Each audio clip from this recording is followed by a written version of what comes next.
에스더 7장 1절부터 3절 말씀 마음을 집중하시고 함께 읽어보십니다. 왕이 하만과 함께 또 왕후 에스더의 잔치에 가니라. 왕이 이 둘째 날 잔치에 술을 마실 때에 다시 에스더에게 물어 이르되, 왕후 에스더여, 그대의 소청이 무엇이냐? 곧 허락하겠노라. 그대의 요구가 무엇이냐? 곧 나라의 절반이랄지라도 시행하겠노라. 왕후 에스더가 대답하여 이르되, 왕이여, 내가 만일 왕의 목전에서 은혜를 입었으며 왕이 좋게 여기시면 내 소청대로 내 생명을 내게 주시고 내 요구대로 내 민족을 내게 주소서. 아멘. 오늘 읽은 7장에 보시면은 그 에스더가 베푼 두 번째 잔치, 거기에 왕과 또 왕의 다음 서열인 제2인자 하만만이 초대를 받게 된 것이죠. 이 에스더 전체 10장까지 보면은 잔치하는 광경이 8번 등장합니다. 우리 앞에서도 이미 그 여러 개의 잔치가 있었는데, 특별히 1장에 보면은 1장에만 3번의 잔치가 언급이 되고 있어요. 그런데 이제 1장 처음에 보면은 이 아수에로 왕이 그 자기가 다스리고 있는 전체 127도의 아주 중요한 인물들을 초대해서 180일 동안, 그러니까 6달이죠. 1년의 절반에 해당하는 6개월 동안에 아주 거나한 잔치를 벌입니다. 그 이제 첫 번째 잔치였고, 두 번째로는 그 180일의 잔치가 마치는 데 이어서 또 7일간의 이제 그거는 또 다른 7일간은 그 왕이 머물고 있는 수산성의 백성들을 위하여, 그는 이제 7일간의 또 뒤풀이 잔치를 하게 되는 것이죠. 그리고 나서 그때 그 당시에 왕후는 와스디라는 사람이었는데, 그 와스디도 또 궁궐에 있는 또 여인들을 위해서 잔치를 베풀었더라 그랬어요. 근데 그 잔치, 이제 두 번째 잔치였던 7일째 되는 잔치, 7일간의 잔치 중에 마지막 7일째 되는 날에 이제 결국 당시 왕후였던 와스디가 폐위되는 사건이 벌어지는 거죠. 그런데 그 당시 아하수에로 왕이 자기의 아내인 그 와스디 왕후의 미모를 거기 있는 뭇백성들에게 자랑하고 싶어서 왕후를 그 잔치에 오도록 했지만은 어찌된 영문인지 이런 지하에 거절을 하는 거예요. 그러니까 당시 그 왕이 아주 매우 분노하였더라 그랬어요. 여러분, 이 거절당한다는 것은 부부간에도 거절당할 때 엄청 자존심 상하는 경험들이 있잖아요. 그런데 하물며 그 제국을 다스리는 페르시아라고 하는 그 당시 거대한 제국을 다스리는 황제로서 그 아내 왕후 와스디로부터 거절을 당했다고 하는 것은 그는 엄청난 자존심이 상할 뿐만 아니라 거기 있는 대신들이나 백성들에게도 엄청난 체면이 손상되는 것이죠. 그는 그때 결국은 밑에 있는 대신들이 부추기기를 결국 그 왕후를 폐위시키고 새로운 왕후를 세웁시다. 그렇게 해서 발탁된 인물이 이 에스더의 주인공인 에스더라고 하는 인물이죠.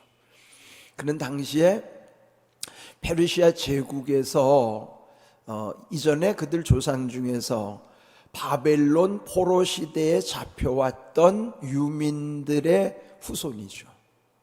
그러니까 그 페르시아 제국에서 나라 잃은 서름을 안고 그 이스라엘 민족, 유대 민족으로서 이 에스더는 결국 왕후의 발탁이 된 것이죠. 그러고 나서 왕후에 발탁됐을 때 에스더를 위해서 베풀었던 잔치가 네 번째 잔치였어요. 그리고 난 다음에 우리 앞에서 본 5장에 보면 거기에 에스더가 왕에게 나아가서, 그리고 왕 앞에 나간다는 것도 사실은 왕이 부르지 않았는데 나갈 때는 잘못하면 죽을 수도 있는데, 만일 왕이 그 금규라고 하는 왕의 지팡이를 내밀어 주지 않으면 그는 현장에서 죽는 거예요. 그 옆에는 왕의 호위무사들이 있기 때문에 왕의 표정을 살피는 거죠. 그런데 다행히 왕이 왕의 금지팡이를 내밀어서 살아나게 된 것이고, 그렇게 해서 왕이 간청하기를 이제 이렇게 잔치를 베풀겠으니 꼭 참석을 해 주십시오. 그렇게 해서 5번째 잔치 다음에 또 한 번의 잔치를 마련하고 그 잔치에 오십시오. 그게 이제 6번째 잔치예요. 그러니까 에스더가 여기 7장에 두 번 자기로서는 왕을 위하고 또 하만을 초청한 2번째 잔치. 그래서 여기 1절을 보면 왕이 하만과 함께 또 왕후 에스더의 잔치에 갔다 그러는 거예요. 여기 이제 6번째 잔치, 전체로 보면 6번째 잔치고 에스더가 베푸는 2번째 잔치죠. 2절, 왕이 이 둘째 날 잔치에 술을 마실 때에 다시 에스더에게 물어 이르되 왕후 에스더여, 그대의 소청이 무엇이냐? 곧 허락하겠노라. 그대의 요구가 무엇이냐? 곧 나라의 절반이라 할지라도 시행하겠노라. 근데 이 왕이 왕후 에스더에게 부르는 호칭도 이미 달라졌어요. 여기 2절 둘째 줄에 에스더에게 물어 말하기를 왕후 에스더요 라고 아주 존칭을 그대로, 그는 왕후에 대한 아주 예를 최대한 갖추는 거예요. 그러니까 이 왕의 마음에도 지금 이렇게 말할 수밖에 없고, 그런 건 여기서 그대의 소청이 무엇이냐, 그대의 요구가 무엇이냐. 이미 앞서 첫 번째 잔치 때도 첫 번째 잔치뿐만 아니죠, 처음 왕 앞에 나갔을 때도 그 에스더의 미모의 그 아름다움에 그 왕은 에스더가 무엇을 원하는지를 물어봤죠. 그렇지만은 에스더는 즉시로 답하지 아니하고 잔치에 꼭 와주십시오. 그래서 첫 번째 잔치에 갔는데도 또 물어보니까 말을 안 하는 거예요. 내일 2번째 잔치에 오시면 제가 말씀을 드리겠습니다. 그런데 왕이라고 하면은 그 왕 주변에서 일어나는 온갖 음모들이 있기 때문에 사람을 잘 안 믿기도 하지만 또 이 높은 왕으로서의 보면은 항상 의심할 수밖에 없는 환경이 있어요. 언제 누가 자기를 해칠지 모르니까 믿을 수 있는 사람이 없죠. 주변에 보이는 사람들을 일단은 다 의심을 해야 되는 거예요. 자, 그렇다면은 왕후 에스더가 좀 신경 쓰이는 말을 자꾸 하는 거예요. 네가 뭘 원하든지 나라의 절반이라도 내가 주겠노라고 말을 했음에도 불구하고 이상하게 말을 하지 않고 첫 번째 물어보니까 잔치에 와주세요. 또 그날도 또 2번째 물었는데 또 잔치에, 다음날 잔치에 와주세요. 그때 말하겠습니다. 그리고 지금 여기 3번째로 다시 물어보는 거예요, 왕후 에스더에게. 그러니까 얼마나 궁금합니까? 또 하나 풀리지 않는 것은 자기를 초대하는 것은 이해가 가지만은 어찌 된 영문인지 왜 하만을 자꾸 부를까? 그래 신경이 쓸 수밖에 없죠.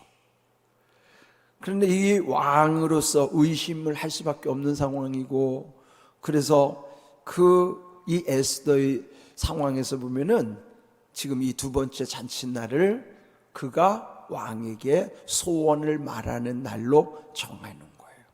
그 날을.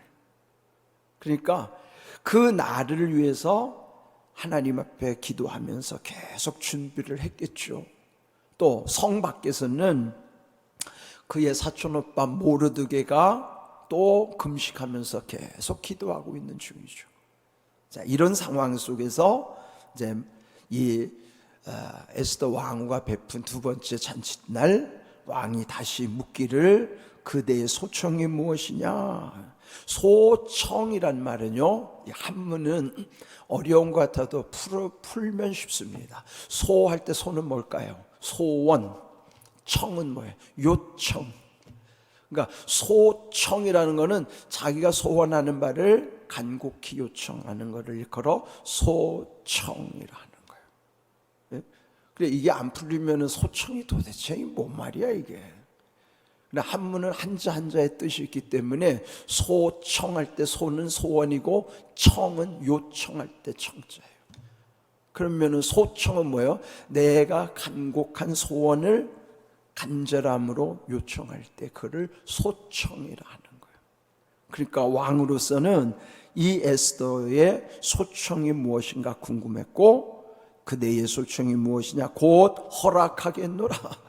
무엇이든지 너희의 소원 그 요청을 내가 즉시로 허락하겠다. 뿐만 아니라 그대의 요구가 무엇이냐? 곧 나라의 절반이라 할지라도 시행하겠노라.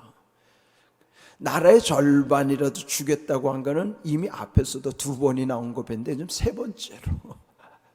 그러니까 왕의 말 한마디는 그 말 자체가 지엄한 건데, 그는 법이죠. 왕의 말 자체는 그 자체가 법이나 마찬가지인데 그것도 세 번이나 지금 계속. 그러니까 얼마나 왕의 입장에서는 궁금하기도 했지만 답답하기도 했을 거예요. 도대체 뭐가 있기는 있는 것 같은데 왜 말을 안 하고. 그러니까 오히려 마음이 타들어가는 거는 왕일 거예요. 그러니까 무슨 일을 하든지 이렇게 기다리고 기다려야 하는 이유는요, 이렇게 무언가 일이 되어지는 과정에는 이 마음들이 모여지는 게 굉장히 중요한 거란 말이죠. 자, 이런 이제 아직 오지 않은 날로는 그 날을 향해서 가는 것이지만 마침내 에스더가 그 날을 기다리는 것이 언제가 됐어요? 이 날이 된 거예요. 우리에게는 아직 오지 않은 그 날이 하루하루 시간이 흐름과 동시에 언젠가는 이 날이 될 거예요.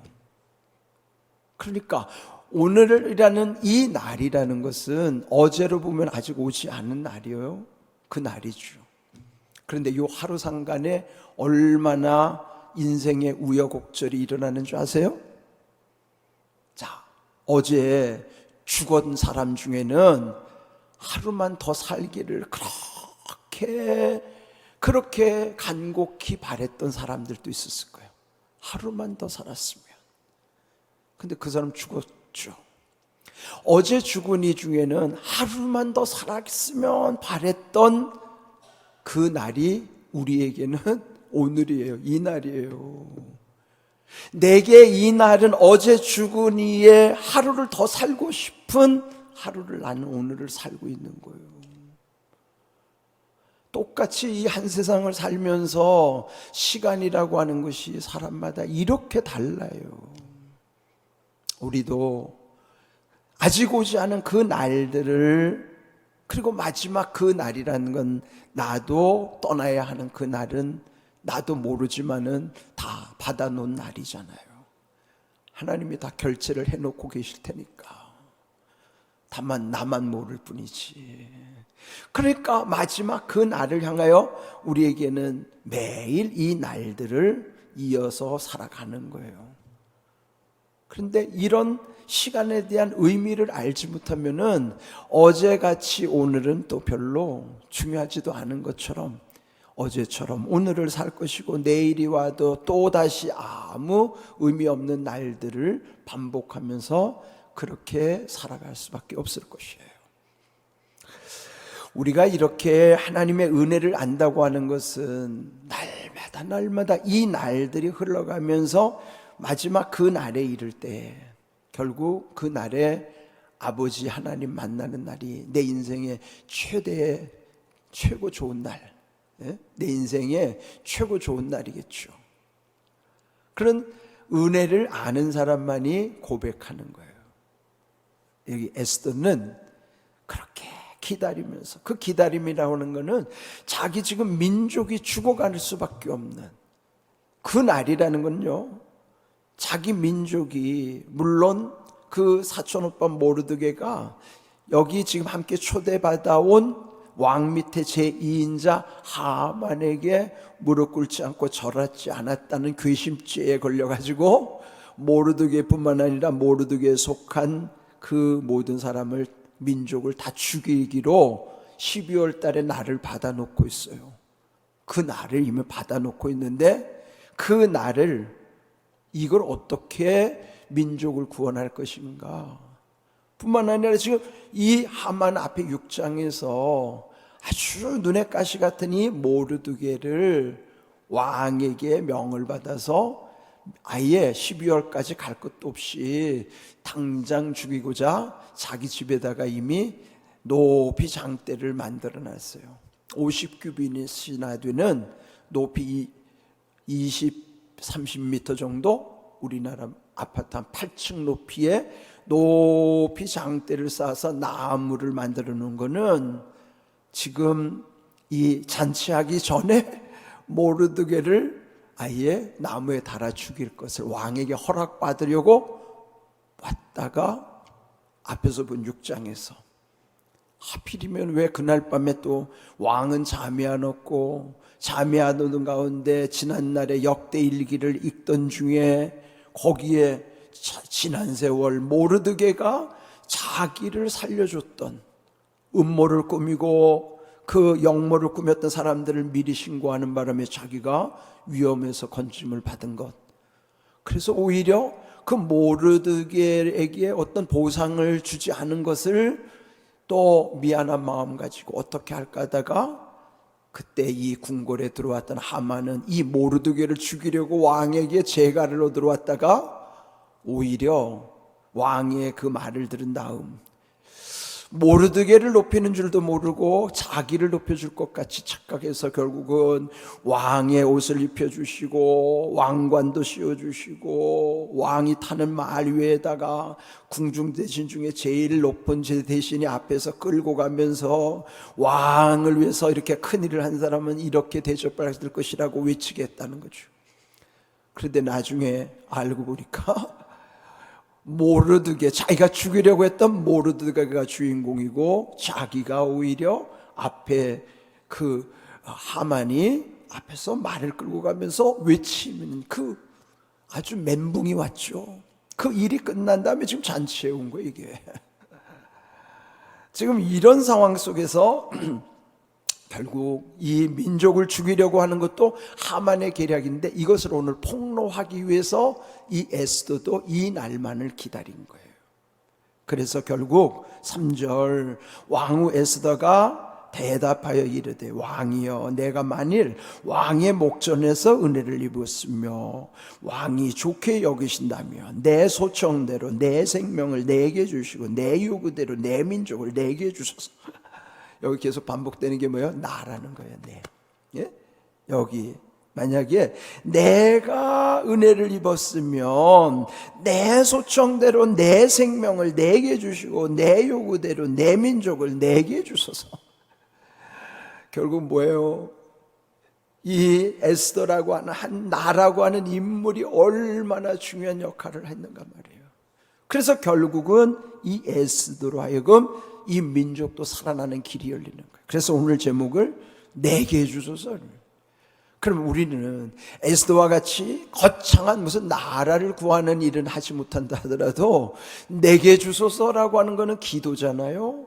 지금 이 에스더는 아수르에로 왕에게 구하는 거지만, 우리는 내게 주소서는 날마다 만왕의 왕이 왕 중의 왕이신 하나님 아버지께 구하는 기도의 내용이에요. 내게 주소서. 뭘 내게 달라고 기도해야 될까요? 자, 이 에스더가 그 날을 기다리면서 마침내 온 이 날들, 그럼 이 날들의 의미는 성경이 어떻게 말씀하시는가? 시편 118편 24절 함께 읽어봅니다. 이 날은 여호와께서 정하신 것이라 이 날에 우리가 즐거워 기뻐하리로다. 이 날은 어떤 날인가? 하나님이 정해주신 날이에요. 우리 모두에게 이 날은 내가 원해서 오는 날도 아니고 내가 만들어서 되는 날도 아니고 이 날이라는 거는 하나님이 정해 주셔야만 하는 날이에요. 그럼 어떻게 이 날에 그럼 우리는 어떻게 살아야 될 것인가? 즐거워하고 기뻐하리로다. 뭐요? 하나님이 정해 주신 날이니까 즐거워하고 기뻐해야죠. 그럼 즐거워하고 기뻐하려면 어떻게 해야 돼요? 그걸 기도해야 하란 말이에요. 그 다음 25절을 읽어봅니다. 여호와여 구하옵나니 이제 구원하소서. 여호와여 우리가 구하옵나니 이제 형통하게 하소서. 구하옵나니 뭐예요? 내게 주소서. 뭘 구하라는 거예요? 이 날이라고 하는 날마다 이 날들을 하나님의 구원의 은혜 가운데, 구원이 뭐예요? 오늘 하루도 내 힘으로 감당할 수 없는 어떤 올무에 빠지지 아니하고 죄로부터 구원해 주시고 유혹으로부터 구원해 주시고 위험으로부터 구원해 주시고 내 힘으로 감당할 수 없는 것으로부터 이 날에 구원을 해 주시는, 그래야 즐거워하고 기뻐하는 삶이 되는. 또 형통하게 하소서. 형통은 내 마음대로 잘 되는 게 형통이 아니라 하나님의 선하신 뜻이 이루어지는 게 형통이에요. 그런 날마다 어떻게 구하라는 거예요? 이 날에 하나님이 정해 주셨다는 걸 알고 이 날에 즐거워하고 기뻐하는 것을 기도할 때 고백하면서 두 가지를 늘 내게 주시옵소서. 날마다 나를 구원해 주시고 날마다 하나님의 선하신 뜻이 이루어지는 형통의 날이 되게 해 주시옵소서. 그걸 기도하라는 거예요. 내게 주소서. 내가 구해야 될 거는 거창한 게 아니라 할지라도 날마다가 내 삶에 어떤 의미가 있고, 그래서 우리도 날마다 구원의 은혜와 형통의 은혜를 구하면서 내게 주소서. 그런 은혜를 누려야 이 날이 즐거워하고 기뻐할 수 있는 거예요. 진정한 기쁨, 진정한 즐거움이 어디로부터 오는가? 그걸 기억하십시오. 에서는 민족을 위해서 구했지만 우리 민족을 위해서는 못한다 할지라도 날마다 이 날에 내가 기도해야 되는 중요한 날의 의미가 무엇이고 그 은혜를 누리려면 나는 어떻게 구해야 되는가? 내게 주소서. 날마다 구하는 것, 구원의 은혜와 형통의 은혜가 평생토록 천국에까지 이어지는 삶이 되기를 주님의 이름으로 축복합니다. 아멘.